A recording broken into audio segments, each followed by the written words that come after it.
watching the film and you're a little critical of your team on turnovers, or are you still critical after watching the film and taking a little of the first eye off of it? I am still critical because it's like unforced. I mean, we've been doing this for too long. This has been going on for a couple months of just careless turnovers and guys just, I don't know. I don't know what they're thinking at the moment, but we do have to be more conscious of what's going on in the game. Some of those errors, like the ones where they pass up and they like step out of bounds going to the bucket, it seemed like they were in the offense, but it was just was that a concentration? You think it's concentration? Or? I think they're supposed to shoot that ball instead of pump faking it and driving it to the basket. Those are the ones that hurt the most because you're open and you're trying to create another play that isn't there, and then you turn the ball over. So it still goes back to the youth. Has South Florida changed much since you guys saw them last? Do they do anything different? I mean, they're playing hard. I mean, LaQuincy Rideau, the point guard, had a horrible game, was in foul trouble, and didn't play really well. He usually plays well. As he goes, they go. And when he's been playing well. You know, he's a guy that's going to play both ends of the floor and be a leader, vocal leader, and do all the things they need to do to win. So, yeah, they're playing differently because they feel like they let one go to us in South Florida. And they won a couple games back-to-back that have been pretty convincing.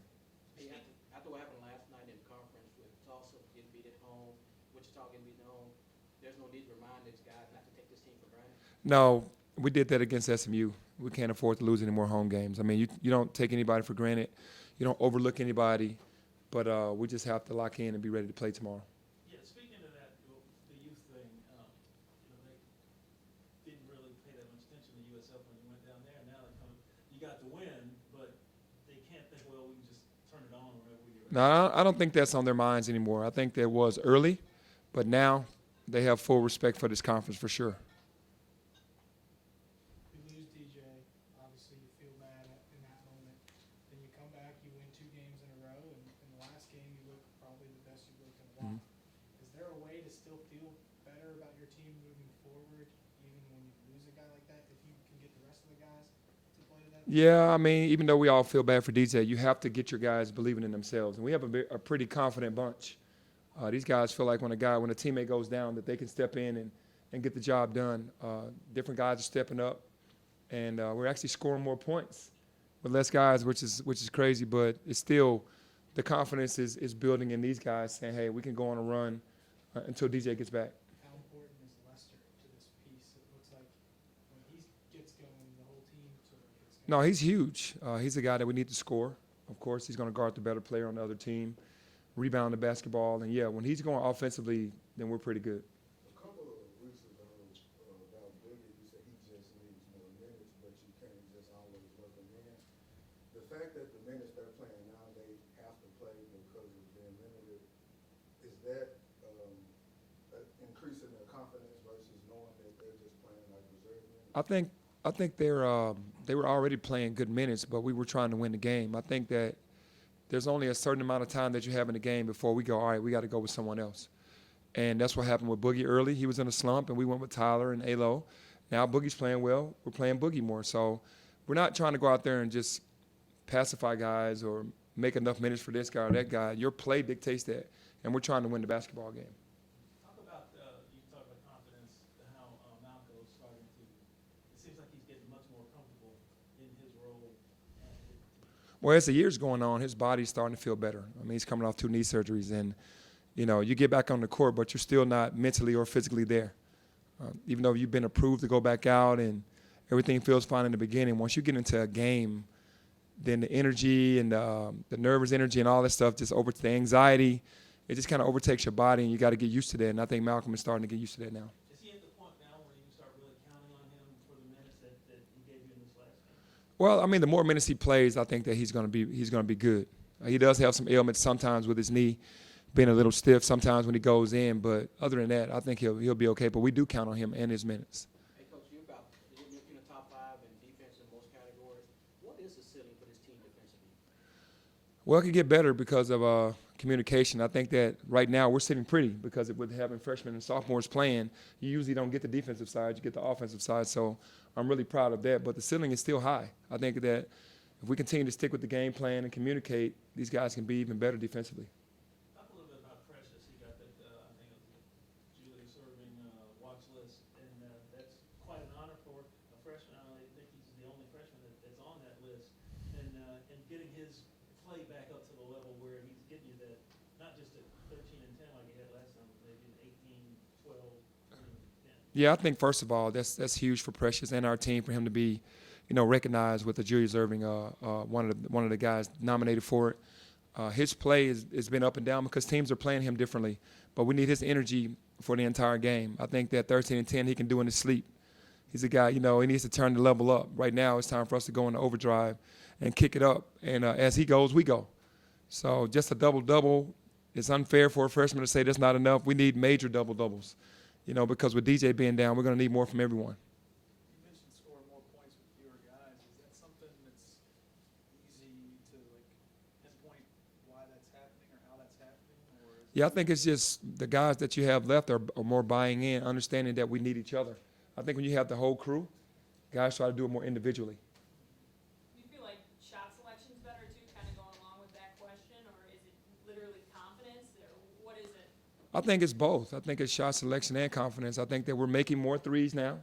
I think they take it more seriously now because they know that we're down to a certain amount of players on the team and that we can't go out there and make bad decisions shooting the basketball like we were in the past. We used to take these shots we'd be up 8-10 going on a run, and we'll take 2 or 3 shots in a row, and the team will be back in the game.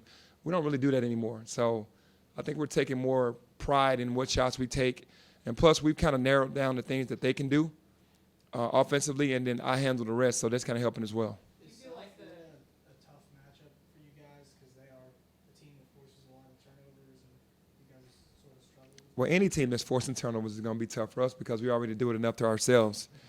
But it's just a challenge. But at home, I think the kids will be okay. We're not overlooking them. We know they're going to come in hungry. They're well coached, and they have a veteran team, and they're going to play hard. Hey, Damian doesn't have. I'll say that was pretty much, I was talking about South Florida too, so you're good. Okay, Damian has a really good game. He don't score a lot of points, but he does a lot of little things. Mhm. How valuable is he to total production of this team? Yeah, he's very valuable because he's one of the guys that can defend 94 feet, put pressure on the ball, go rebound, and make plays. He does a lot for us, so we really depend on him to do those things. He's very valuable. Where's your head right now after you've had a lot of ups and downs? Mhm. Now it's back up. Mm-hmm. Where's your head right now? Well, it's just locked in on the next game. I'm all about the next moment, so can't worry about what happened in the past. The next game, I'm all on South Florida right now and having to win that game. You said Good. Any word on their big man, Michael Durr? He was injured, but I don't know if he's back yet. We won't know until tomorrow. If he plays, are y'all gonna will that affect the rotation at all? It's good Malcolm's coming on, or maybe you see some guys that you might throw at him.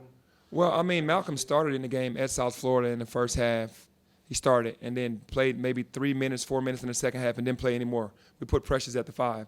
So it's great to have options, but I don't think we're going to do anything differently than we did down there. So we're going to play our normal rotation and see where it goes. If we need other guys to play different positions, then we'll just have to make those adjustments. Who has most pleasantly surprised you on this team? I think all of these guys, and that's just not being a political answer because these are freshmen that can play.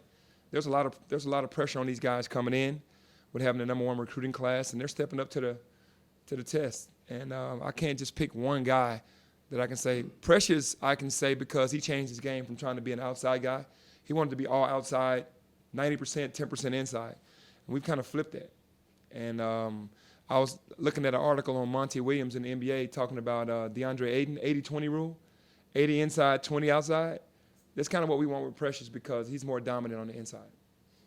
Hey, Coach, you said every game is a must-win for you guys. Are you worried about putting too much pressure on your guys with doing that? I talked about that last week. That's what our coaches talk about. We never go to the guys and go, we got to win. We must win. We just prepare them. But to me and our staff, we know what's going on. We're veterans in the game and understand you got to protect home court. We never go to the guys and go, it's a must-win. But they get that, right? Yeah, well, they do it. They understand themselves like, okay, they're doing the numbers. They're looking at, okay, we're not in the rankings anymore. We have 8 games left, and this is what has to happen. So we don't have to. These kids understand what's going on. Who's dominating the hustle move? If I have to say dominating it, we haven't really been keeping it as much this year. But I would have to say guys like Precious and Damian Ball and Lester. Those 3 guys will be up there in A-Lo.